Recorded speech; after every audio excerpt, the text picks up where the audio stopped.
യോഗ്യത ഓരോ കുട്ടികളെയും ഹാൻഡിൽ ചെയ്യുന്നതിന് സ്പെസിഫിക് ആയിട്ടുള്ള യോഗ്യതകളുണ്ട്. അതായത് നിങ്ങൾ കൈകാര്യം ചെയ്യുന്ന കുട്ടികൾ 3 to 6 കാറ്റഗറിയിൽപ്പെട്ട കുട്ടികളായതുകൊണ്ട് തന്നെ അവരെ പഠിപ്പിക്കാനുള്ള ശിശു മനഃശാസ്ത്രവും രീതിശാസ്ത്രവും പഠിച്ചിട്ടുള്ള വ്യക്തികളായിരിക്കണം നിങ്ങൾ. അതാണ് നിങ്ങളുടെ ഏറ്റവും ഉയർന്ന യോഗ്യത. കൂടുതൽ യോഗ്യത ഉണ്ടാവുന്നത് തെറ്റില്ല, പക്ഷേ ഇത് നിങ്ങൾ നിർബന്ധമായിട്ടും അറിഞ്ഞിരിക്കണം.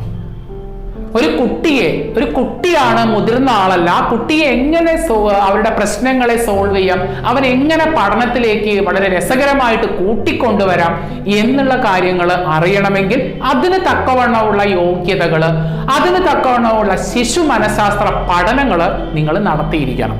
അതുപോലെ തന്നെ നമ്മൾ ഒരു വസ്തു അല്ലെങ്കിൽ ഒരു കണ്ടന്റ്, ഒരു ആശയം കുട്ടികൾക്ക് പഠിപ്പിക്കുമ്പോൾ അത് എങ്ങനെ രസകരമാക്കാം എന്നുള്ള ഒരു ശ്രമമാണ് നമ്മുടെ ഭാഗത്തുണ്ടാവേണ്ടത്.